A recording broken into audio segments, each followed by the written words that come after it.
Tutankhamun's death and burial. Mysterious reasons. Funerary equipment 2, statuettes in shrines and shabtis. Claims have been made from time to time that the second coffin, the second and third shrines erected around the sarcophagus, some of the funerary figurine shabtis, and a few of the so-called statuettes in shrines were not commissioned for Tutankhamun, but intended for the burial of a predecessor. There are certainly anomalous pieces among the last that deserve more attention than Friedrich Abitz gave them in his study.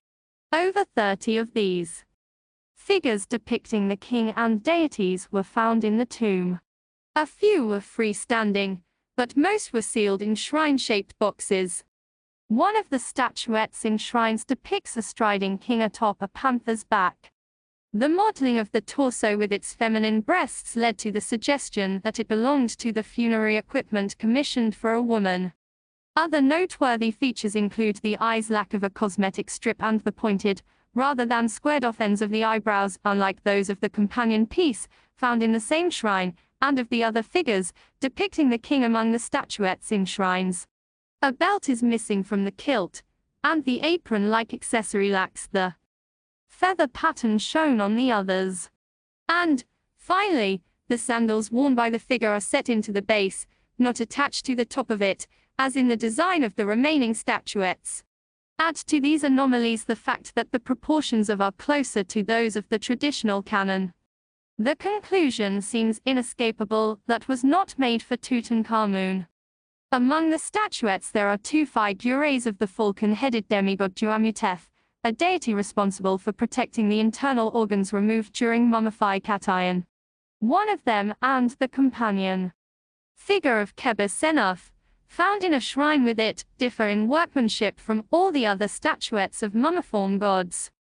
Their eyes and the falcon minus markings around them are simply painted on by contrast to the inlaid eyes of the other figures, and their broad collars are much less detailed than those worn by the remaining mummiform gods. They are not identified by an inscription, as the others are, and the seal used to secure the shrine, containing them is virtually unique, in Tutankhamun's tomb. They, too, belonged in all likelihood to the equipment prepared for another ruler. Most of the gilded figures reveal evidence of haste, the black painting of the bases was slapdash, and the texts naming the gods and the king's cartouch as well, were sloppily added.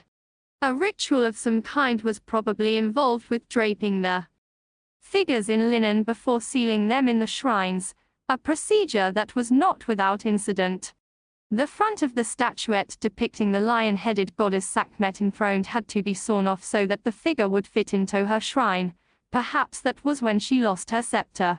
The missing attribute is one more indication of the carelessness with which the burial was carried out.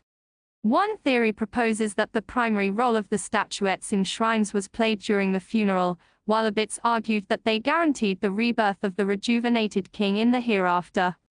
An ostracon from the Valley of the Kings, which dates to the time of the 19th dynasty pharaoh Merenptah, supports the idea that the statuette's function was in the next world, rather than at the funeral. The text documents the transport of the gods of Merenptah into his tomb, witnessed by a group of officials. This took place about 3 years before the king's death. In other words, figures of gods were among the items stocked in the tomb long before Merenptah died. Thus I consider it likely that the 22 sealed shrines with statuettes, which Carter found in the treasury, were among some of the first items deposited in Tutankhamun's tomb after the king's death, but in advance of the funeral. No inscription, not even a quickly scribbled hieratic note in paint, revealed what each sealed shrine held. For this reason it is doubtful that the relative position of the shrines followed a strict, predetermined plan with a special meaning for the arrangement. The several paragraphs I have devoted here to the statuettes in shrines are intended to demonstrate the potential for research on just one group of objects even decades after the tomb's discovery. The same might be said about the shabtis. Tutankhamun was well supplied with such figurines, which were expected to substitute for him should he be called upon to do manual labor in the hereafter. Such deputies belonged to the standard burial equipment of king and commoner alike. Tutankhamun's shabtis were made of many different materials from various hard, and soft stones, like quartzite and Egyptian alabaster. Wood, both completely and only partially gilded, and the ubiquitous faience, varying in color from blue-green to deep indigo. Most depict him wearing a pharaoh's headgear, a crown or royal head-cloth, with a uraeus at the brow. Some of the larger, well-made pieces pair the uraeus of Nephthys with the vulture's head of Isis, as in the design of the canopic coffinets, but a few examples lack any royal insignia at all. Tutankhamun's predecessors Amenhotep III and Akhenaten did not lack this type of funerary accessory. Many shabtis are known for both, even if their tombs were plundered. Only a single shabti of Akhenaten survived antiquity intact. Their shabtis, too, were made of a variety of materials and depicted the subject wearing several different head coverings. The text on Amenhotep III's shabtis was especially created for him, while Akhenaten's bore only his name. The larger, well-made shabtis from KV 62 carry the standard shabti text from chapter 6 of the Book of the Dead in full. Others bear only an excerpt from it. Some smaller figures were inscribed with just one or both of Tutankhamun's cartouches, and 7 faience shabtis have the appropriate spell, but lack the name of any owner. Inscriptions on 6 shabtis, one of them an unusual type depicting the king lying on a bier, attest their dedication by 2 high-ranking officials of the reign. Tutankhamun's readily identifiable facial features are not reproduced consistently even among the large, well-modeled shabtis, let alone among the faience figurines made in series.